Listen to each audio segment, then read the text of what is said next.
जय Hind. Current affairs daily revision की series में आज हमारा दूसरा लेक्चर है और आज के सेशन में एक तो हम बात करेंगे सॉइल नीलिंग के बारे में, दूसरा हम पढ़ेंगे ओरंगटंग के बारे में, तीसरा हम बात करेंगे ब्लड मिनरल्स के बारे में और फाइनली हम पढ़ेंगे मैमॉथ के बारे में। इन सभी टॉपिक्स के बारे में प्रीलिम्स के पॉइंट ऑफ व्यू से आज हम पढ़ेंगे, इनका रिवीजन करेंगे। देखो शुरू करते हैं। सबसे पहले हम बात करेंगे सॉइल नीलिंग के बारे में और सॉइल नीलिंग की कहानी क्या है। तमिलनाडु का जो नीलगिरीज वाला रीजन है उसके बारे में हमें पता है कि ये बहुत ही इकोलॉजिकली सेंसिटिव रीजन है और इस नीलगिरीज वाले रीजन में खूब सारे लैंडस्लाइड्स देखने को मिलते हैं, जिसकी वजह से वाइल्ड लाइफ का डिस्ट्रक्शन होता है, जिसकी वजह से जान माल की हानि होती है। इस नीलगिरीज वाले रीजन में सरकार ने एक प्रोजेक्ट चलाया। उस प्रोजेक्ट का नाम क्या है? Slope stabilization using soil nailing and hydroseeding method. Project का नाम क्या है? Slope stabilization using soil nailing and hydroseeding method. सवाल ये आता है कि सॉइल नीलिंग का मतलब क्या होता है। सॉइल नीलिंग एक जियो टेक्निकल इंजीनियरिंग टेक्निक है। It is a Jio technical engineering technique जिसके थ्रू सॉइल के अंदर रीएनफोर्सिंग एलिमेंट्स को इंसर्ट किया जाता है। सॉइल नीलिंग एक जियो टेक्निकल इंजीनियरिंग टेक्निक है जिसके थ्रू सॉइल के अंदर रीएनफोर्सिंग एलिमेंट्स को इंसर्ट किया जाता है, सॉइल को मजबूत करने के लिए और सॉइल इरोजन को प्रिवेंट करने के लिए। और रीएनफोर्सिंग एलिमेंट्स के तौर पे क्या क्या यूज़ किया जा सकता है? जियो टेक्सटाइल्स को यूज़ किया जा सकता है। जियो टेक्सटाइल्स पोरस होते हैं और पॉलीमरिक मटेरियल्स होते हैं, तो जियो टेक्सटाइल्स को यूज़ किया जाता है। इसके अलावा मेटल स्ट्रिप्स को यूज़ किया जाता है, जैसे आयरन वगैरह की जो स्ट्रिप्स होती हैं उनको यूज़ किया जाता है। इसके अलावा सॉइल नेल्स को यूज़ किया जाता है, कई टाइप के सॉइल नेल्स आते हैं उनको यूज़ किया जाता है। फिर माइक्रोपाइल्स को भी यूज़ किया जाता है। माइक्रोपाइल्स बेसिकली क्यूबॉइड शेप में होते हैं, तो उनको इंसर्ट कर दिया जाता है सॉइल के अंदर, सॉइल इरोजन को प्रिवेंट करने के लिए, सॉइल को मजबूत करने के लिए। बहुत सी बार कंक्रीट को भी यूज़ किया जाता है सॉइल को और मजबूत करने के लिए। वेजिटेशन तो नेचुरली यूज़ की जाती है, पेड़ पौधे उगाओ ताकि जो सॉइल है वो और मजबूत हो। कभी कभी वुड को यूज़ किया जाता है, रबर को यूज़ किया जाता है। प्रीलिम्स के पॉइंट ऑफ व्यू से इंपॉर्टेंट क्या है कि सॉइल नीलिंग है क्या? It is a Jio technical engineering technique जिसके थ्रू सॉइल के अंदर रीएनफोर्सिंग एलिमेंट्स को इंसर्ट किया जाता है ताकि सॉइल को मजबूत किया जा सके और सॉइल इरोजन को प्रिवेंट किया जा सके। जैसा कि इस डायग्राम में आपको दिख रहा होगा कि ये तो स्लोप है वो वाला जो कि विदाउट नेल्स है। अब इस स्लोप में आपने बहुत सारे नेल्स को इंसर्ट कर दिया है, बहुत सारे रीएनफोर्सिंग एलिमेंट्स को इंसर्ट कर दिया है। और ये जो रीएनफोर्सिंग एलिमेंट्स हैं इनको इंसर्ट क्यों किया गया है? ताकि ये जो सॉइल है अब ये थोड़ी और मजबूत हो जाए और इसके ऊपर जो सॉइल इरोजन हो रहा था वो प्रिवेंट हो जाए, वो रुक जाए। और जब सॉइल नीलिंग हो जाती है तो उसके बाद इसको फॉलो किया जाता है हाइड्रोसीडिंग मेथड से। किससे फॉलो किया जाता है? हाइड्रोसीडिंग मेथड से फॉलो किया जाता है। हाइड्रोसीडिंग मेथड क्या होता है? हाइड्रोसीडिंग मेथड के थ्रू सॉइल के ऊपर सीड्स को अप्लाई किया जाता है, फर्टिलाइजर्स को अप्लाई किया जाता है, ऑर्गेनिक मटेरियल्स को अप्लाई किया जाता है, वाटर को अप्लाई किया जाता है और एंश्योर किया जाता है कि सॉइल के ऊपर घास उगाई जाए, सॉइल के ऊपर वेजिटेशन उगाई जाए, सॉइल के ऊपर पेड़ पौधे उगाए जाएँ। इससे क्या होगा कि जब घास लगेगी, जब पेड़ पौधे लगेंगे तो जो उनकी रूट्स हैं वो रूट्स उस मिट्टी को और ज़्यादा पकड़ेंगी और सॉइल इरोजन को प्रिवेंट करेंगी और मिट्टी को मजबूत करेंगी। स्लोप जैसा है वैसा ही बना रहेगा। बेसिकली ये जो सॉइल नीलिंग है और हाइड्रोसीडिंग मेथड है ये ग्रीन सॉल्यूशंस हैं, ये बढ़िया तरीके हैं लैंडस्लाइड्स को प्रिवेंट करने के लिए, लैंडस्लाइड्स को रोकने के लिए। सॉइल नीलिंग को कहाँ पे कॉमनली यूज़ किया जाता है? स्लोप्स को स्टेबलाइज करने के लिए, लैंडस्लाइड्स को प्रिवेंट करने के लिए, एक्सकेवेशंस को सपोर्ट करने के लिए and for repairing existing retaining walls. इन चीज़ों के लिए कॉमनली सॉइल नीलिंग को यूज़ किया जाता है। इंपॉर्टेंट प्रीलिम्स के पॉइंट ऑफ व्यू से दो चीज़ें हैं। एक तो सॉइल नीलिंग क्या है? It is a Jio technical engineering technique जिसके थ्रू सॉइल के अंदर रीएनफोर्सिंग एलिमेंट्स को इंसर्ट किया जाता है सॉइल को मजबूत करने के लिए और सॉइल इरोजन को प्रिवेंट करने के लिए। दूसरी इंपॉर्टेंट चीज़ क्या है? हाइड्रोसीडिंग मेथड क्या है कि सॉइल के ऊपर सीड्स को अप्लाई करो, फर्टिलाइजर्स को अप्लाई करो, ऑर्गेनिक मटेरियल्स को अप्लाई करो और सॉइल के ऊपर घास उगाओ, पेड़ पौधे उगाओ। ये जो सॉइल नीलिंग वाला सिस्टम है इसको कहाँ यूज़ किया जा रहा है? नीलगिरीज वाले रीजन में यूज़ किया जा रहा है। प्रोजेक्ट का नाम क्या है? Slope stabilization using soil nailing and hydroseeding method. Soil nailing क्या होता है? होपफुली आपको समझ में आया होगा। फिर इसके बाद बात आती है औरंगटन के बारे में। लास्ट ईयर मलेशिया ने ये अनाउंस किया कि जो भी कंट्री हमारे यहाँ से पाम ऑयल को इंपोर्ट करेगी, मलेशिया ने अनाउंस किया कि जो भी कंट्री हमारे यहाँ से पाम ऑयल को इंपोर्ट करेगी उनको हम बदले में गिफ्ट करेंगे औरंगटन्स को, और इसको बुलाया गया औरंगटन डिप्लोमेसी। क्या बुलाया गया? औरंगटन डिप्लोमेसी। और ये अपने आप में इंपॉर्टेंट हो जाता है कि औरंगटन डिप्लोमेसी क्या है। पहली बात तो किस कंट्री की डिप्लोमेसी है? मलेशिया की है। और क्या कहा मलेशिया ने कि जो भी कंट्री हमारे यहाँ से पाम ऑयल को इंपोर्ट करेगी उसको बदले में हम गिफ्ट करेंगे औरंगटन्स को, और इसी को बुलाया जा रहा है औरंगटन डिप्लोमेसी। सवाल ये आता है कि औरंगटन्स होते क्या हैं? मलाया लैंग्वेज में औरंगटन्स को बुलाया जाता है man of the forest. Malaya language में औरंगटन्स को क्या बुलाया जाता है? मैन ऑफ द फॉरेस्ट बुलाया जाता है।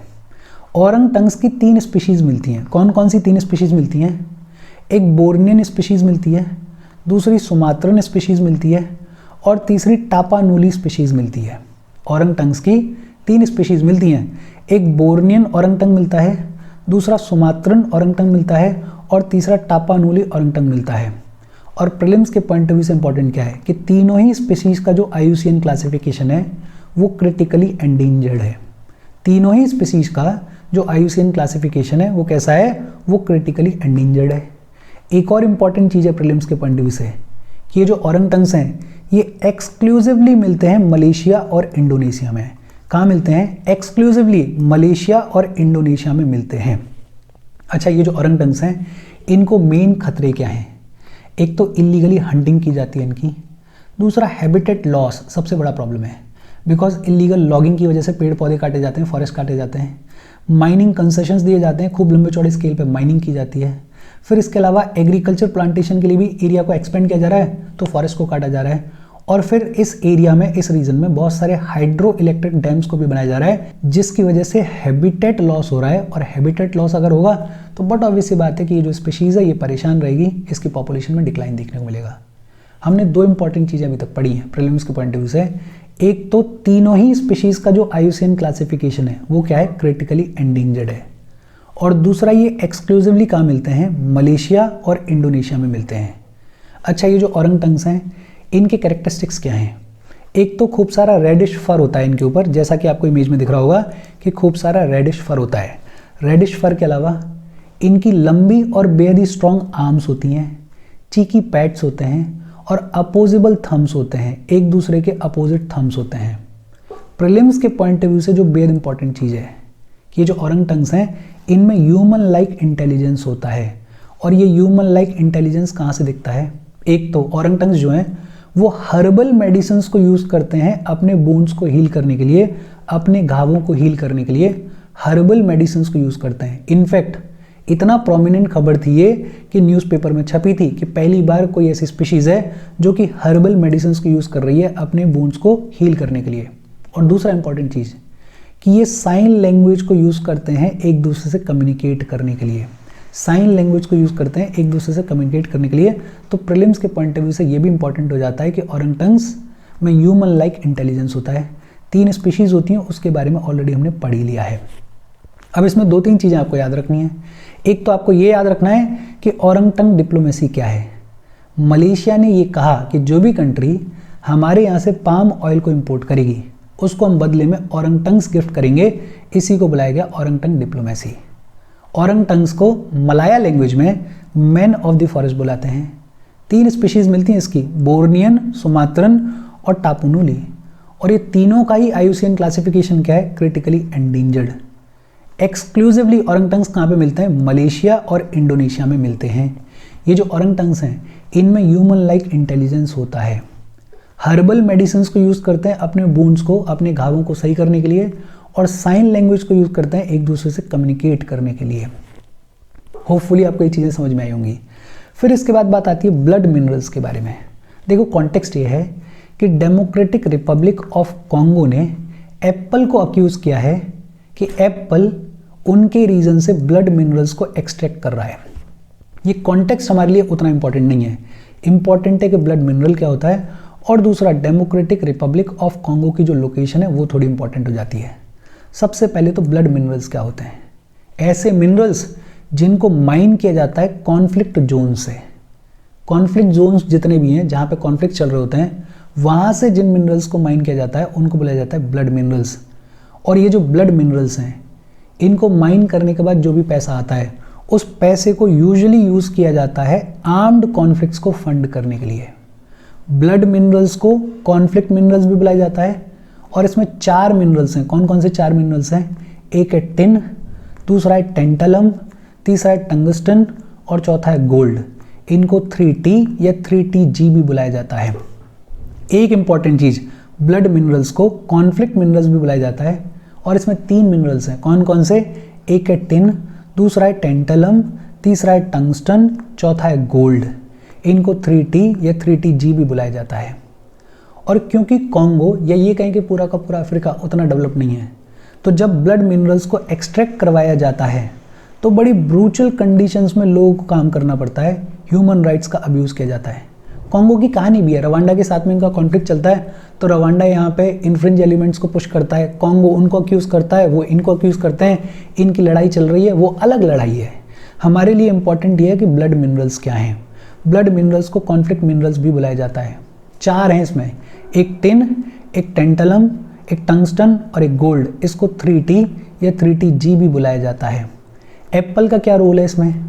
ये जितने भी चारों मिनरल्स हैं, ये बहुत इंपॉर्टेंट हैं स्मार्टफोन्स के लिए, लैपटॉप्स के लिए, कार वगैरह के लिए, एयरक्राफ्ट वगैरह के लिए।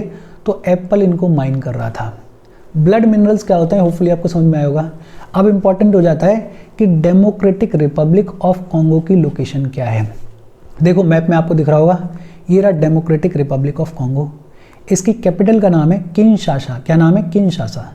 इर्द गिर्द के अगर कंट्रीज़ देखोगे तो इधर सूडान है, इधर युगांडा है, इधर रवांडा है, फिर इधर जाम्बिया आपको दिख रहा होगा, अंगोला दिख रहा होगा, कॉन्गो दिख रहा होगा, सेंट्रल अफ्रीकन रिपब्लिक आपको दिख रहा होगा। डेमोक्रेटिक रिपब्लिक ऑफ कॉन्गो को लेके 2-3 इंपॉर्टेंट फैक्ट्स। एक तो अफ्रीका की सेकेंड लार्जेस्ट कंट्री है। अफ्रीका की सेकेंड लार्जेस्ट कंट्री है। पहले नंबर पे कौन सी है? अल्जीरिया है। Algeria is the largest country of Africa. Second largest country of Africa कौन सी है? Democratic Republic of Congo. और दुनिया की 11th लार्जेस्ट कंट्री है। दुनिया भर के सबसे बड़े रेन फॉरेस्ट कहाँ पे मिलते हैं? अमेजोन में मिलते हैं, ये हमें पता है। Second largest rain forest in the world कहाँ पे मिलते हैं? डेमोक्रेटिक रिपब्लिक ऑफ कॉन्गो में मिलते हैं। डेमोक्रेटिक रिपब्लिक ऑफ कॉन्गो को बेल्जियम से इंडिपेंडेंस मिला 1960 में। कब मिला? 1960 में। जून 1960 में डेमोक्रेटिक रिपब्लिक ऑफ कॉन्गो को इंडिपेंडेंस मिला। किससे मिला? बेल्जियम से मिला। तो 2-3 इंपॉर्टेंट फैक्ट्स। एक तो democratic Republic of Congo second largest country Africa की, 11th लार्जेस्ट है वर्ल्ड में। इसमें सेकेंड लार्जेस्ट रेन फॉरेस्ट मिलते हैं दुनिया के। पहले नंबर पे अमेजोन में मिलते हैं। किससे इंडिपेंडेंस मिला इसको? बेल्जियम से मिला। कब मिला? जून 1960 में मिला। फिर इसके बाद बात आती है मैमोथ के बारे में, और ये इंपॉर्टेंट है। मैमोथ वर्ल्ड की लार्जेस्ट फैसिलिटी है जिसको डिज़ाइन किया गया है एटमॉस्फेयर से कार्बन डाइऑक्साइड को रिमूव करने के लिए, और इसने अपने ऑपरेशंस की शुरुआत कर दी है आइसलैंड में। मैमोथ आज की डेट में वर्ल्ड की सबसे लार्जेस्ट फैसिलिटी है जिसको डिज़ाइन किया गया है एटमॉस्फेयर से कार्बन डाइऑक्साइड को रिमूव करने के लिए। कहाँ पे फंक्शन कर रही है ये? आइसलैंड में फंक्शन कर रही है। बेसिकली एक कंपनी है जिसका नाम है क्लाइमवर्क्स। क्लाइमवर्क्स का ये दूसरा commercial direct air capture facility है। पहली फैसिलिटी इन्होंने लगाई आइसलैंड ओरका में। कब लगाई थी? 2021 में। और अब इसी आइसलैंड में मैमोथ नाम की वर्ल्ड लार्जेस्ट फैसिलिटी लगाई है इन्होंने, जिसका काम है एटमॉस्फेयर से कार्बन डाइऑक्साइड को रिमूव करना, निकालना। देखो हमें ये पता है कि ये जो CO2 है ये ग्रीन हाउस गैस है, और ग्रीन हाउस गैसेज जो होती हैं वो रिस्पॉन्सिबल हैं क्लाइमेट चेंज के लिए, वो रिस्पॉन्सिबल हैं टेम्परेचर चेंजेस के लिए। अगर CO2 का कॉन्सेंट्रेशन एक लिमिट से ज़्यादा हो जाएगा तो हमें बहुत समस्या होने वाली है। तो इसके लिए बहुत सारे इनोवेशंस चल रहे हैं। उसी इनोवेशन में काम किया है क्लाइमवर्क्स ने मैमोथ नाम की वर्ल्ड लार्जेस्ट फैसिलिटी को लगा के, जिसको डिज़ाइन किया गया है to remove carbon dioxide from the atmosphere. और इनका टारगेट क्या है? इनका टारगेट ये है कि ये हर साल लगभग 36,000 टन्स ऑफ कार्बन डाइऑक्साइड को कैप्चर करेंगे और एटमॉस्फेयर से रिमूव करेंगे। होगा कैसे? ये क्या करते हैं ये कि ये एयर में से केमिकली कार्बन डाइऑक्साइड को एक्सट्रैक्ट करते हैं। एयर में से केमिकली कार्बन डाइऑक्साइड को एक्सट्रैक्ट करते हैं और फिर उस कार्बन डाइऑक्साइड को अर्थ के इंटीरियर में डीप डाउन बसाल्ट रॉक के फॉर्मेशंस में इंसर्ट कर देते हैं, इंजेक्ट कर देते हैं। और अंदर जाने के बाद ये जो कार्बन डाइऑक्साइड है ये पानी के साथ में मिक्स होती है, मिनरल्स के साथ में मिक्स होती है और परमानेंटली स्टोन में टर्न हो जाती है within 2 years. Within 2 years permanently पत्थर के शेप में टर्न हो जाती है और फिर एक लंबे टाइम पीरियड के लिए अर्थ के इंटीरियर में ही रहती है।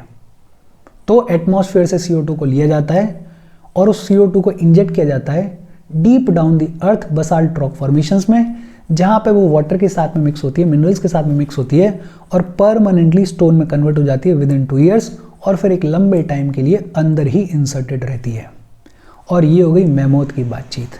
इसके साथ आज की बात हम खत्म कर रहे हैं। ऐसे ही दो चार टॉपिक्स को हर रोज हम रिवाइज करते रहेंगे। कोई डाउट हो कमेंट करके पूछ लेना। Thank you very much.